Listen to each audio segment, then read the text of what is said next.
next speaker, the ability to like just be aware of the world around you and try to just act in the aggregate good and devote yourself to just, the collective betterment, right? It seems when you're, like 15, 17, 20, that's what you're going to do. But then you fall, you find something that you're really great at, and you exhibit just, I expect, throughout everything you've ever done, just, exemplary talent across the board, and you find something you're great at that's highly specialized. Making a pivot, and especially to look, even just for a minute, to think about going from something very specific and narrow to the most broad topic, and the main thing is to really care about it, right? To care enough about the most important issue affecting all of humanity, to be like,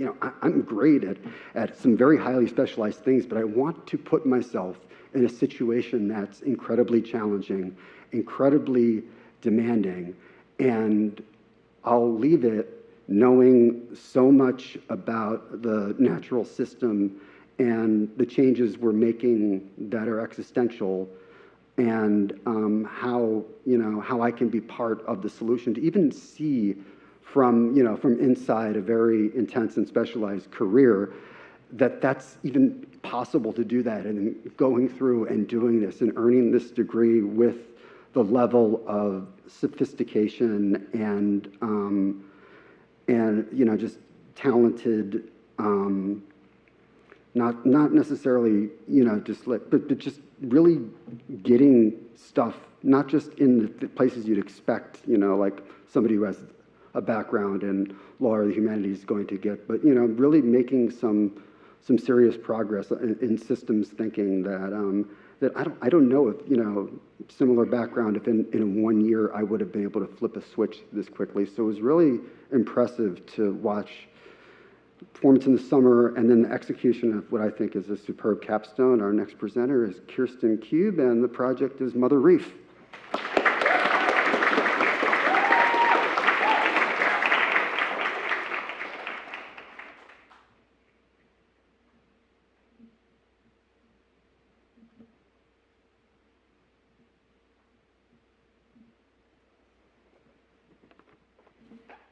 Thank you, Dr. Gabriel, for that very gracious introduction. Good afternoon. I am so excited to be with all of you here today and present my capstone project. But first, I want to talk about hope. 2 consonants, 2 vowels, just 4 letters long, but hope might be one of the most profound words we have in our vocabulary. It exists in over 100 languages, symbolizing its universal application to the human spirit. It's a belief that no matter the obstacles, no matter the odds, no matter the doubt, a brighter day will dawn. We will overcome. Hope is not ignorant of challenges. It recognizes their existence without succumbing. It perseveres. It imagines. It represents our collective desires, dreams we can realize through dedication and effort. Hope is more than a feeling. Hope is a choice. As my idol, Dr. Jane Goodall, once wrote, hope is often misunderstood. People tend to think that it is simply passive, wishful thinking. I hope something will happen, but I'm not going to do anything about it. This is indeed the opposite of real hope, which requires action and engagement. Now, some of you might be asking yourself, how does hope fit into a day of presentations on vitally important research in the field of climate science and policy? Research ranging from the effects of atmospheric rivers in Antarctica to agricultural adaptations in the Colorado River Basin. Research conducted by my esteemed and talented colleagues and supported by robust data and analysis. An emotion like hope might feel out of place in this room full of science. But I want to challenge that thinking. I'd suggest that most of us are in this room because of hope, because we hope we can tackle the climate crisis, because we hope that through the research we conduct, We can find the answers we so desperately need because we hope that when we work together, we can achieve what feels at times impossible. And so my capstone project centered around hope. I wanted to find a story of hope, and I wanted to share it because I believe that's what's needed, perhaps now more than ever. And I found that story in Oluwalu on Maui's west coast, where hope is synonymous with coral. For my capstone, I documented a remarkable, ancient, and nearly 1,000-acre fringing coral reef known as the Mother Reef because its coral larvae seed the nearby reefs of Maui Nui. Scientists right here at Scripps discovered that the corals of this reef are showing signs of acclimatization in the face of warming ocean temperatures from climate change, and researchers at Stanford University and Woods Hole Oceanographic Institution, in collaboration with the Nature Conservancy, are evaluating it as part of the Super Reefs Project, a project that aims to identify resilient coral reef ecosystems worldwide. When I learned that these stationary coral animals were adapting to their environment, an environment that is rapidly changing because of human activity, I was filled with hope. Hope that maybe our oceans will survive. Hope that maybe we too can learn to adapt to our changing climate. With generous support from the Julia R. Brown Fund for Climate Change Research and Education and from the Climate Science and Policy Program, I had the incredible opportunity to visit Oluwalu earlier this year, explore its coastline and valley, film underwater, and meet with the scientists, conservationists, and local leaders who are dedicated to protecting this reef. And throughout this journey, my perspective on hope shifted. While these resilient coral animals still fill me with hope, it is now the collective efforts of these remarkable people and their care for the Mother Reef that gives me hope, and not just for Oluwalu, but for coral reefs across our vast ocean. I'd now like to share a few clips from my documentary, which, as Trevor also mentioned, will be premiering at the MAS Film Festival tomorrow afternoon. But before I do, I want to take a moment for some important acknowledgements. I first want to thank this beautiful Mother Reef for showing me what it means to be strong. I want to express my deepest gratitude to everyone I interviewed for their time, dedication, perspective, and kindness. To my capstone committee, thank you for believing in me and for believing in this project. To my partner, Seth, none of this would be possible without you. And Mom, I am so happy you're here. Without further ado, these are the people I interviewed, my capstone committee, and some additional support, of course, family and friends and my cohort colleagues. Without further ado, Oluwalu.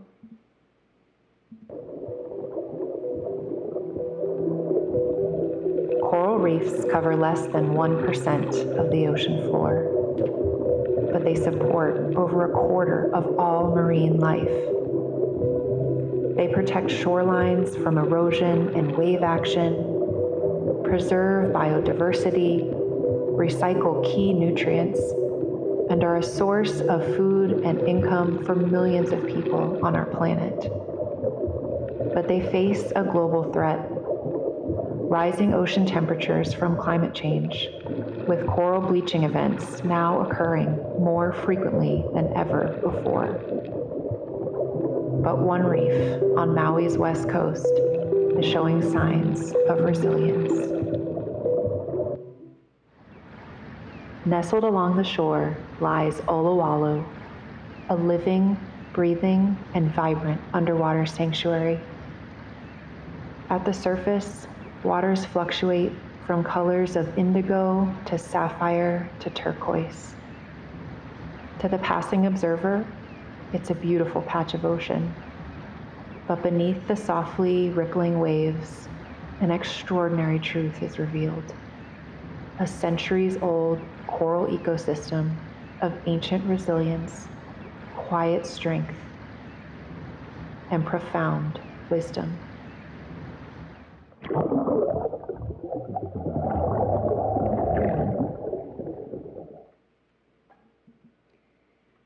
Like so many other places on our planet, the Mother Reef is not immune from the consequences of human activity. Among other threats, it faces warming ocean temperatures from climate change, impacts from increased storm intensity and wave action, and sedimentation as a result of colonial land use modifications on Maui. But it does not face these threats alone. This next clip documents efforts to mitigate that sedimentation, which begin not in the ocean, but on land.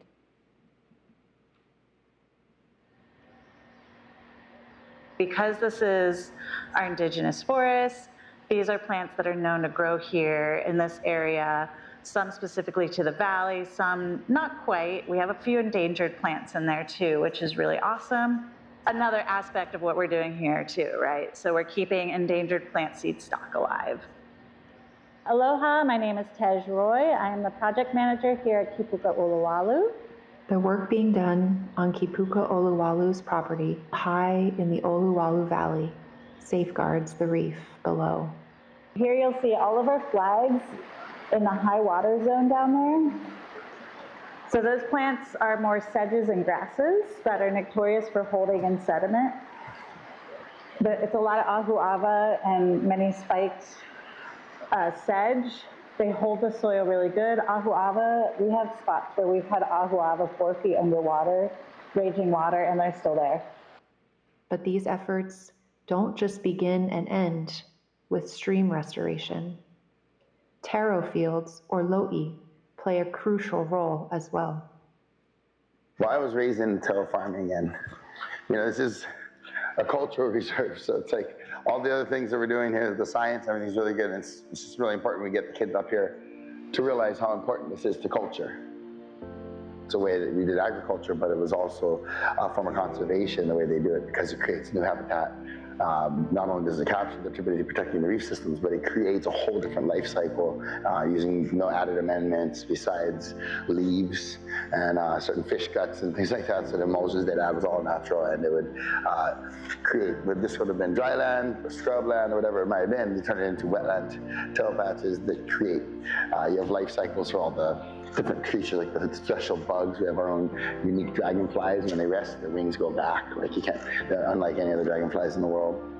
When groundwater event happens or big rains, if you're here before those rains start, it's really amazing to see.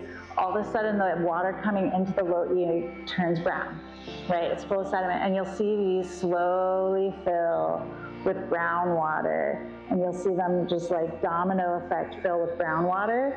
And because the flow is a lot slower, it gives that sediment time to slowly settle down. Just like a vinaigrette, if you make your own vinaigrette, you shake it, it's all emulsified, it's all one thing, but as you let it sit, it slowly starts separating the oil and the water. So that's what these lo'is let happen to that sediment. And so us capturing some of that sediment is our little bit of helping, us trying to keep the plants in the valley along the stream bed, keeping that sediment in. 3 weeks ago, we went out snorkeling to do an assessment with NOAA and to show them the mother reef and show them by the river mouth. Outside of the river stream mouth, I was shocked. In 10-foot water or less, there were baby corals, cauliflower corals, and rice corals like this big, growing where it's half fresh, half not, super murky, and it's just like a whole bunch of these little guys like this. It was like a cookie cutter, like someone just dropped these corals. And like, I don't understand it. That shouldn't be. That area gets like exposed to low tides. But that like gives me hope that we're doing something right, because those aren't that old. Like a coral like chunk that big is not that old. I think our corals average an inch a year if we're lucky. So the fact that we have these little buddies right by our stream mouth is like, we're doing something right. This final clip showcases work being done by the Nature Conservancy and as part of the Super Reefs project.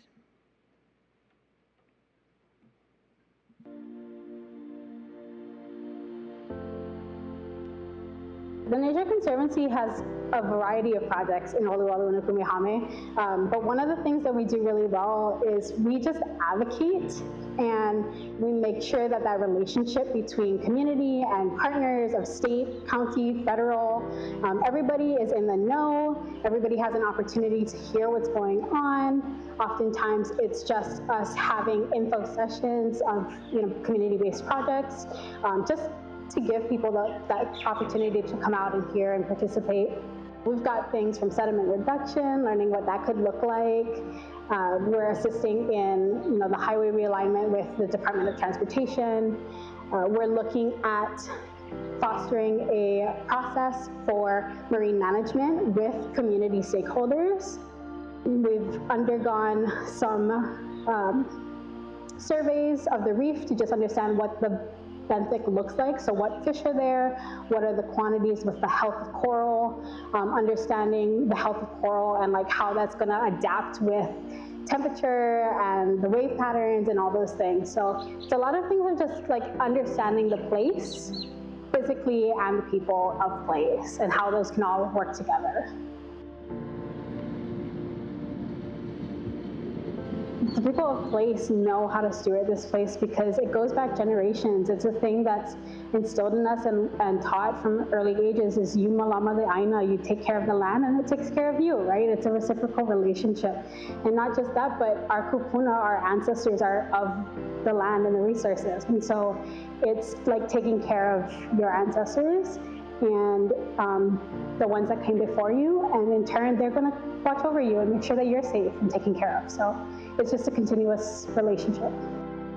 The recognition of the importance of community, joint effort, and collaboration is ever present on Maui. It is but an echo of the Mauka to Makai concept. From the mountains to the sea, everything and everyone is connected. And when it comes to protecting the corals of the mother reef, that partnership is evident.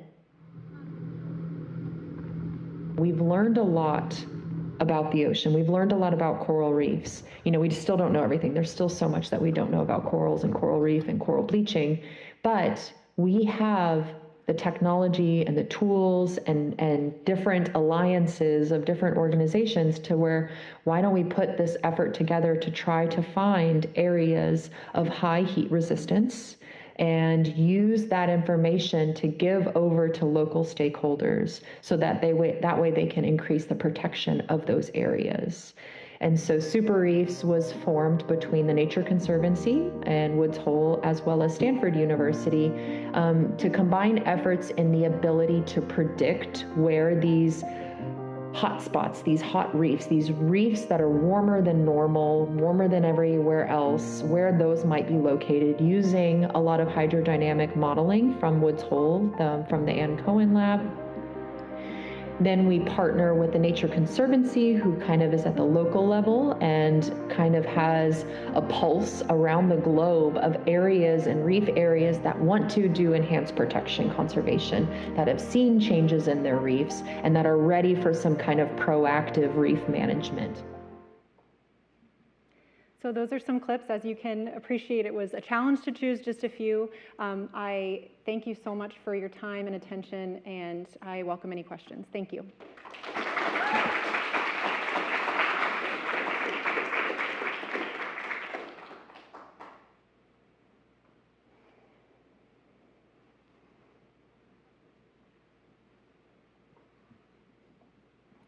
Amazing job. If you go back to this location 5, 10, 15 years from now, what do you expect to see / what do you hope you see from this research and just these conservation efforts? That's such a wonderful question. Thank you, Abby. I think what I expect to see is a resilient reef that has existed for 600 plus years. I expect it to still be there. And what I hope to see, it's not talked about in these clips, but this area in Oluwalu was once home to the largest manta ray population in the United States. They haven't been seen there in quite some time, and so some of the people I interviewed said, if the mantas come back to Oluwalu, that would really be a sign that, that we were on the right track in terms of protecting that place.